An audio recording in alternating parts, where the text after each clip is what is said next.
An ancient synagogue at Sepphoris has a mosaic with the sun god Helios on the floor.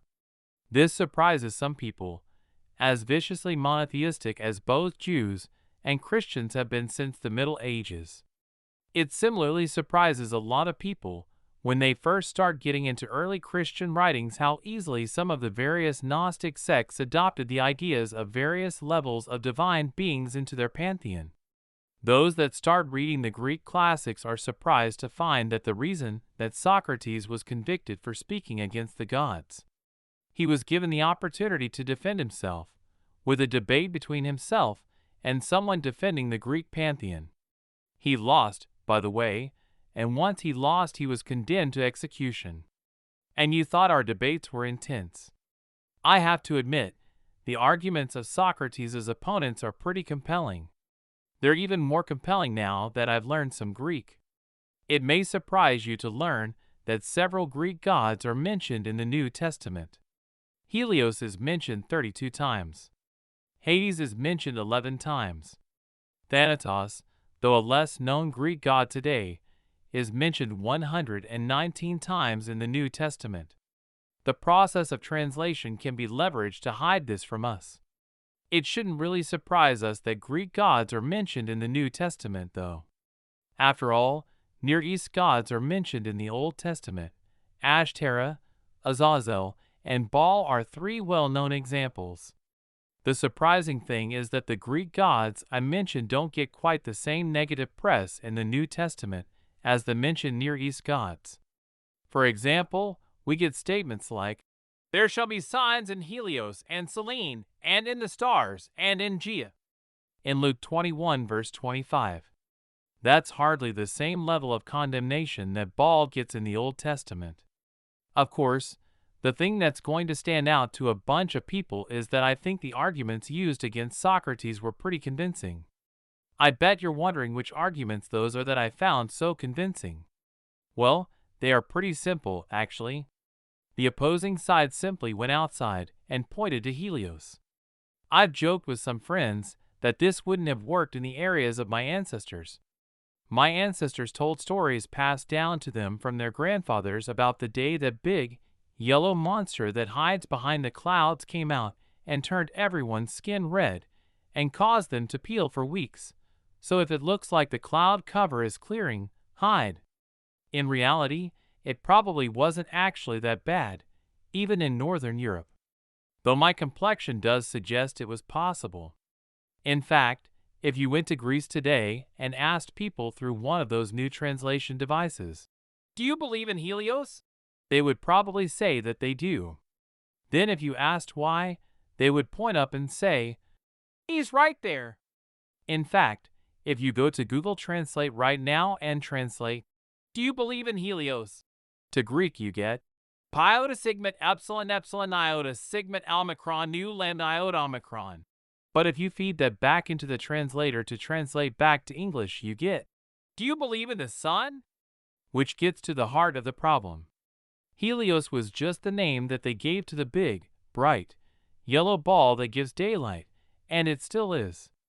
They made a lot of speculation about what exactly that big, bright, yellow ball was that I think are completely wrong.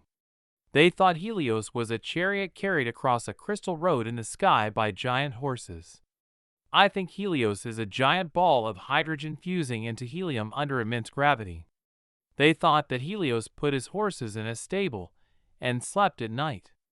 I think that the Earth turns such that Helios is hidden over the horizon, but continues to illuminate another part of the planet. Also, generally when I talk about Helios, I use the English term, Sunday conforming to English usage. I often put an article before it as well, further depersonalizing our parent star. The next obvious point that someone will try to raise is that I don't believe that Helios is a god. To this, I'm less certain how to answer. Certainly, he was a god to the ancient Greeks. What made it a god to them? Well, simply the fact that they worshipped it. And when they were asked what they were worshiping when they offered sacrifice to Helios, they pointed to the same thing I do. When they described how they worshiped him, they said that they used their income and time the way dictated by the movements of Helios. I don't think Helios actually cared about the bulls and sheep and grapes and grains that they offered to it. Do I worship Helios? No, truth be told, I tend to hide from Helios. Helios hurts if I don't carefully regulate my exposure. My skin turns red and peels and pulls away. My personal complexion issues to one side, though. I know lots of people who set and change their schedule according to the available exposure of Helios.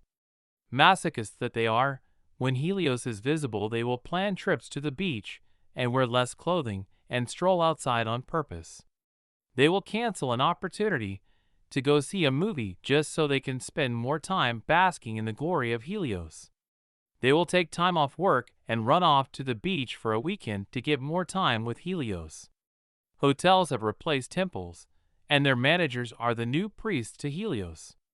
They may not be bringing animals and plants to the priests in a temple, but they are bringing their hard-earned money to the priest's assistants at the hotel sanctuary. Dr. Michael Heiser was famously evasive when asked if he was a monotheist. One of the problems that we have is that we create categories that have fuzzy edges.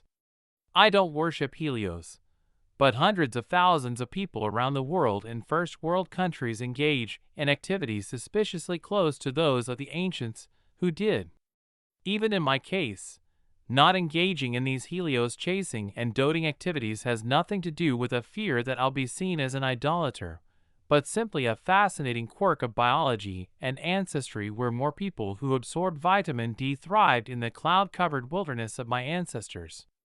I hide from Helios because it hurts, and no one can argue that it doesn't hurt me after watching my skin peel once. If it didn't hurt, I might prefer to do more of my riding at the park where I could benefit from the vitamin D. This would put me in the same category as the Helios worshippers. When I say that for me there is only one God, I'm not saying that there's only one force of nature. I'm not saying that I think all the gods of the ancients were merely fiction. Many of them have very physical or metaphysical realities. In the same way that I believe in Helios, I also believe in Thanatos, the Greek word for death, even though I can't point to a physical object called by that name. That would be a metaphysical reality that I give relevant respect from the Greek pantheon. In the case of Thanatos, even I get in on the worshipping action. Health insurance has replaced the priests and hospitals have replaced the temples, but I dutifully pay my insurance and visit the hospitals in order to keep myself and my children away from Thanatos' wrath. I don't identify with the idolaters, though. By saying that there is, for me, only one God, I'm saying that, while I may allow Thanatos or Helios to direct some of my activities, and I may allow them to direct some of my spending, it is all underneath the direction of an even higher authority that directs my activity and spending even more. This is one of the reasons why I'm not so compelled by cosmological arguments. Even though the modern concept of time and the Greek word behind the name Chronos have drifted further from their ancient roots than Helios and Thanatos, we can see that the Chronos of mythology maps very well onto both the god of the cosmological argument and the expansion phase of the Big Bang, with allowances for variation between ancient experience and modern sensibilities. I'm not impressed with those who worship what is essentially Chronos simply because they think the Greeks were wrong that his children overthrew him. In Augustine's City of God, he has a section where he discusses the worship of Roman gods. Among other things, Augustine had one line that always stood out to me. Chapter 18 of Book 4 opens with, "What shall we say, besides, of the idea that Felicity also is a goddess? She has received a temple, she has merited an altar, suitable rites of worship are paid to her. She alone, then, should be worshipped." Augustine then goes on to contrast this with the worship of Fortune, which he concludes cannot be a goddess since she can be either good or bad. Felicity is the divine good that we receive for doing good. Fortune is the good that is assigned at random, regardless of whether we have done good or bad. That makes Felicity good and Fortune neutral. Augustine also deals with the idea of those who worship the god of the cosmological argument indirectly, despite the fact that it didn't exist then. keeping in mind that time and Chronos are the same. Chapter 10 of Book 4 explains that Saturn, say they, is length of time. Therefore they who worship Saturn worship time, and it is insinuated that Jupiter, the king of the gods, was born of time.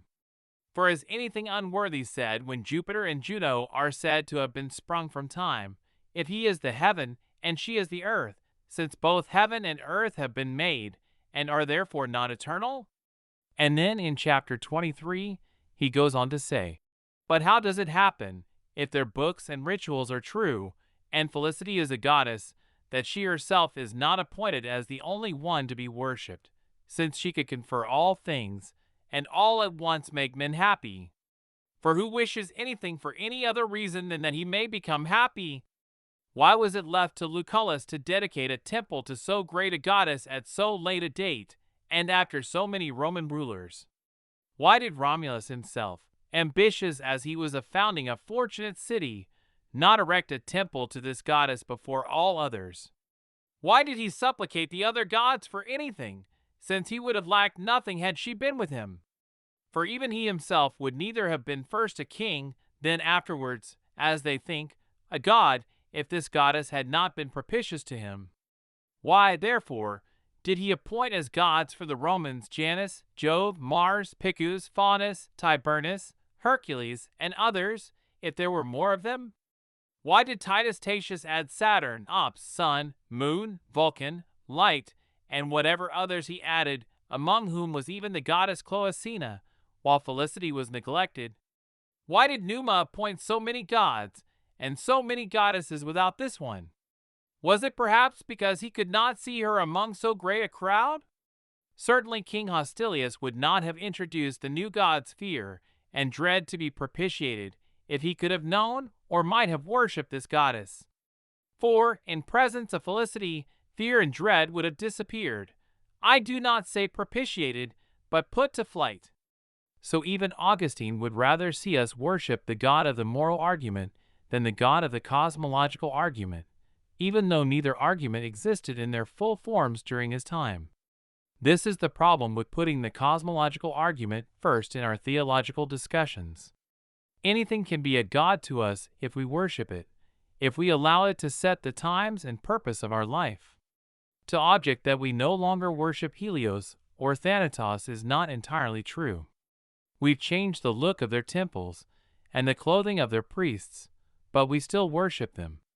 However, we subject our love of Helios and or fear of Thanatos to our fear and love of something better. If what we love is Chronos, we are no better. If, however, it's Felicity, we are. Greater than Felicity is the god of the moral argument, but the extension of Chronos is the god of the cosmological argument. That's why I approach God through the moral argument, even if the god I serve is the weakest in the pantheon, even if the god I serve is the youngest in the pantheon, even if the god I serve has the fewest devotees in the pantheon, the god I serve is the source of all goodness. It is the same as Lady Wisdom from the book of Proverbs. That's who I want to serve. That's who I want to dictate my movement and my spending. Often, I fear that by expressing our pursuit of God in terms of the cosmological argument, we open the door to those who seek God because they're seeking power. Why do you serve God?